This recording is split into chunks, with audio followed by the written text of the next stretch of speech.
Hey, what's up? We're live, and today I'm going to talk about You Are Worthy. And this isn't Oprah, this is Reggie, giving you a little tidbit on why this is so important to your goals and leading the healthy, fulfilling life of your dreams. So, welcome back. My name is Reggie Wilson.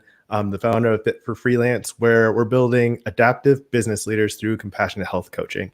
And I come to you live every Monday, 8:30 p.m. Eastern, on YouTube and Facebook, and then I do reposts all over the internet. So if you're seeing this, share, subscribe. If it makes sense to you, let me know, because I feel like these are some really heavy topics, and they're important, and they go beyond just the ideas of general weight loss, right? So what I want to talk about is how you can self-sabotage when you start to believe that you aren't worthy. I took a whole bunch of notes, but I mostly want to go from the heart, right? So some of the major effects, if you feel like you are worth something, or if you believe in yourself, you find yourself valuable enough to do something, all that, the biggest impact, you're going to stick with some goals. If you are doubting it, then you are less likely to follow through with some of those important things that you said. Also, you'll start enjoying things sooner instead of waiting on a result. So what's going on, we live in a very sort of externally validating, low compassion kind of society, right? And that gets really problematic when you're trying to pick goals and do things, pick actions that suit those goals for yourself in the short term and immediate thing. And I know this because I started out Fit for Freelance in 2018. I was doing videos on kind of aspirational things like your best performance, your best work and business performance, highest quality of life, all that stuff. And that people aren't searching for that. People are searching for how to lose weight, right? But the thing is, I'm tuned into the process, and I know that the overall process of weight loss is based on daily behaviors and action. So let's see. Oh, this is really important for the guilt-free framework here, because if you're looking at the YouTube video, have confidence at the top left, realistic focus on the right, and accountability at the bottom right. So confidence, self-compassion, self-efficacy are big keys to getting done what you're intending to do.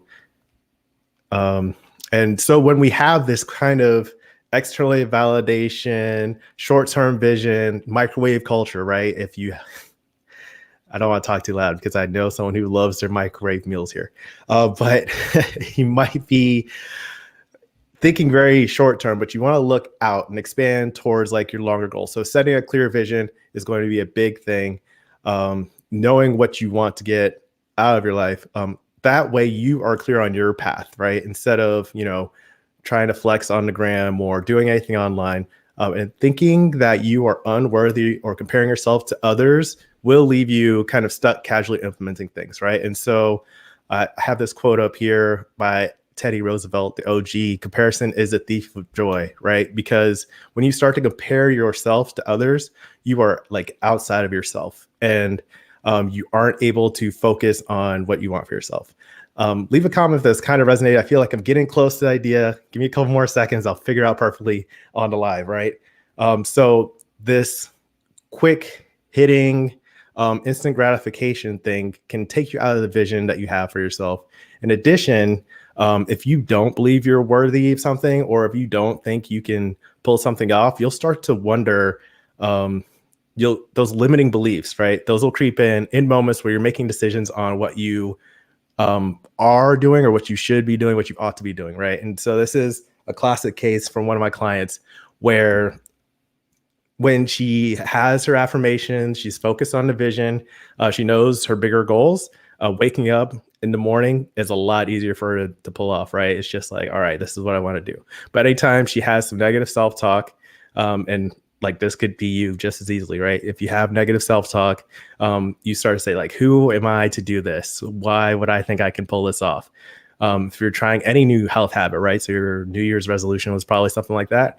You're like, great idea to start. And then it turns into, well, what makes me think I can do this kind of thing? And so the big part of that is that self-compassion and believing that you're worthy.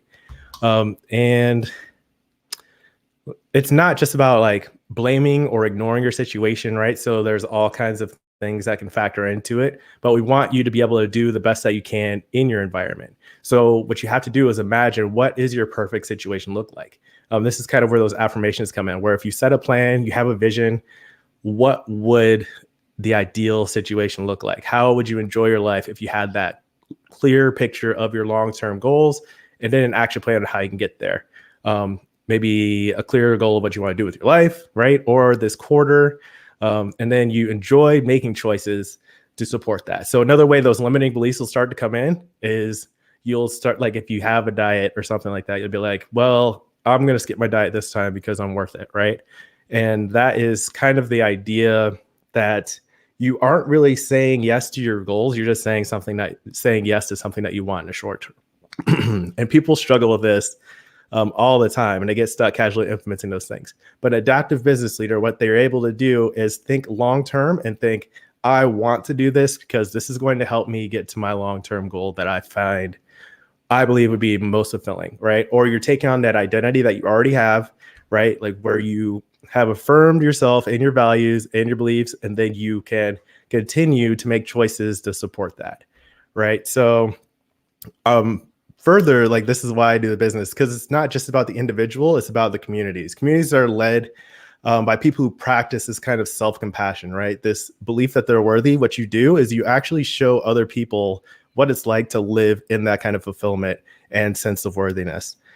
So you're doing that without guilt. You're doing what that means to support your goals, and you're showing other people that it's possible to do that. And you kind of light the path for others, right? So that is the self-compassion, being the change that you want to see in the world, that quote we know so well. That all starts with believing that you're worthy and worth your goals and all that stuff. So what you can imagine all you want, and that would be good. But it's always instantaneous, right? You have to be able to believe in it. And each instant that you believe that you are worth it, that your idea is important enough to pursue, then you are able to be in that. But the thing is, we have a lot of practice with negative self-limiting beliefs and negative self-talk, and like telling ourselves that we aren't worth it or that we're not good enough, right? So what we want to do is practice more often with that belief that, yes, I'm doing this for me, I'm doing this for my family, I'm doing this for my community. And when you're in that space more often, you'll make more and better decisions towards that goal. So leave a comment if that makes sense, because I feel like I'm so close to getting to what I'm trying to describe, but I'm not quite there yet. But what I'm saying is, like, when you're building that kind of self-compassion into it, you are more adaptive. You can take on challenges better. You're more resilient. You are building a better community, a better business leader. If you have your own business, you're a better family leader. Whatever you're doing at work, all that stuff is enhanced with that sense of worthiness if you practice it correctly. And so here's a quote that I have. It's more of a comment prompt. What will you do when you trust you are worth it, right? So you can kind of guess at that, right? But if you really close your eyes, imagine, like, what will you do when you trust you're worth it? What does that look like for you on your day-to-day? In your smaller decisions, how do you feel when you really believe that you are worthy of your goals? I want you to kind of sit with that and think. And if this is something that resonates with you, then please, like, share it with a friend or just have this conversation, because I think this is something that's really important, not just in, life or like in the health coaching, weight loss space, whatever. It's going to be something that becomes really important over the next few months and few years. So I want more people to start thinking about what they can do, how they can empower themselves and their communities through better self-worth self-beliefs and positive thinking, and then creating an action plan to make that a reality, because you are worth it. I think you're worth it, at least. Like, I don't know. You can think you're not worth it, but you might as well just think you're worth it. It's the same amount of effort. I don't know. So if you want to practice this with us and me, we are in the Scale Smashers group. The link's in the description. We're building adaptive business leaders through compassionate health coaching there, taking ownership of our path to freedom and fitness, and really practicing these self-worth principles so we can do what we want with our lives. So if that sounds like something you're interested in, send me a message or join that or just tell a friend. Thanks. Appreciate it. Keep practicing.